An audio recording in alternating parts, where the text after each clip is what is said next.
Hello बच्चों, let's see this question and here in this question you will have to match list one with list two. तो आपको matching करने से पहले पता होना चाहिए लिस्ट वन में और लिस्ट टू में क्या क्या है। तो देखते हैं लिस्ट वन में क्या है।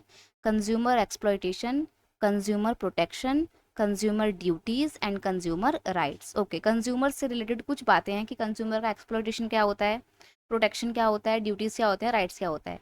लिस्ट टू में आपको उनकी इन्फॉर्मेशन दे रखी है, जैसे right to be inform about the quality, quantity, potentiality होगा ये, purity, standard and prices of goods so as to protect the consumer against unfair trade practice. तो यहाँ पर कंज्यूमर का एक राइट आता है कि उसको इंफॉर्मेशन का अधिकार है। तो हम इसको मैच कर देते हैं ना राइट, कंज्यूमर राइट से, कि ये कंज्यूमर का राइट बनता है ये। ठीक है, डी को हमने मैच कर दिया है फर्स्ट से, लिख देते हैं डी का मैच हमने किया है फर्स्ट से। अब जहाँ जहाँ पे डी का मैच फर्स्ट से है वो तो ठीक है, जहाँ पे नहीं है वो एलिमिनेट कर देंगे। देखो यहाँ पे डी का थर्ड सेकंड से मैच है, ये एलिमिनेट हो गया। यहाँ पर डी का सेकंड से मैच है आपका, ये भी एलिमिनेट हो गया। आगे देखते हैं, आगे है act that should be formed during purchase of goods and services. एक यानी कि एक ऐसा काम, जब हम कोई सामान खरीद रहे होते हैं, कोई सर्विस परचेज कर रहे होते हैं, तो उस दौरान हमारे को वो काम करना चाहिए। ओके, आगे है cheating consumers bye poor quality goods and services और चार्जिंग मोर प्राइस। देखो अगर आपको consumer for being a consumer आपको पुअर क्वालिटी का सामान दे दिया, सर्विस दे दी और आपसे हाई चार्ज किया है, तो ये क्या है, ये तो आपका एक्सप्लॉयटेशन है ना।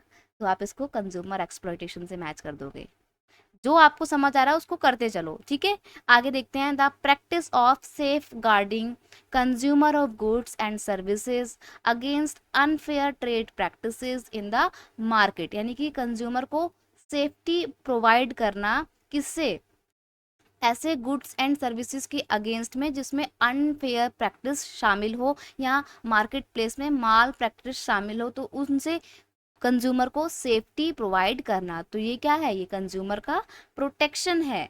तो यहाँ पे हम बी को मैच कर देंगे फोर्थ से।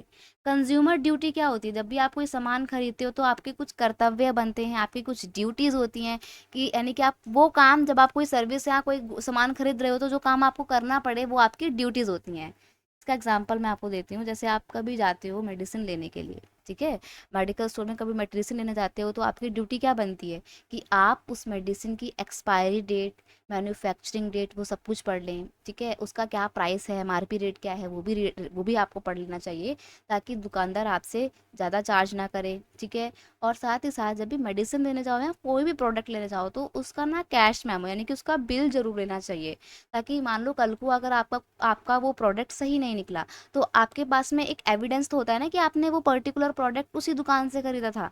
तो ये आपकी ड्यूटी बनती है बेटा, कि आपको एक्सपायरी डेट चेक करनी है, आपको उसका एमआरपी चेक करना है, मैन्युफैक्चरिंग डेट चेक करना है, उसका कैश मेमो यानी कि बिल लेना है।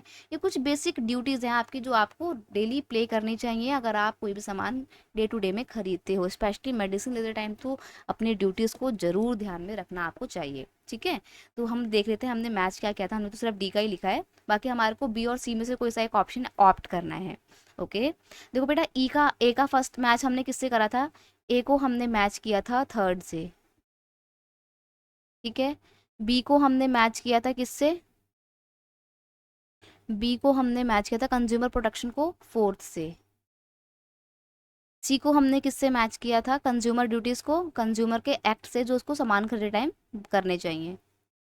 अब इसके अकॉर्डिंग आपको आपका ऑप्शन चूज करना है बी एंड सी से। यहाँ पर ए का फोर्थ ऑप्शन दिया हुआ है और हमारा ए का थर्ड आ रहा है, तो आपको ये भी एलिमिनेट कर देना है। ठीक है, बस आपका ऑप्शन सी सही बच रहा है, ए का थर्ड, बी का फोर्थ, सी का सेकंड एंड डी का वन। बाकी के सभी ऑप्शन आपको क्या कर देने हैं, बाकी के सभी ऑप्शन आपको एलिमिनेट कर देने हैं। और इस तरीके से आपका कौन सा ऑप्शन सही है, बिल्कुल आपका ऑप्शन सी बिल्कुल सही आंसर है। ठीक है, so you will have to mark option C. It's your final answer. I hope you understood it well. Best of luck.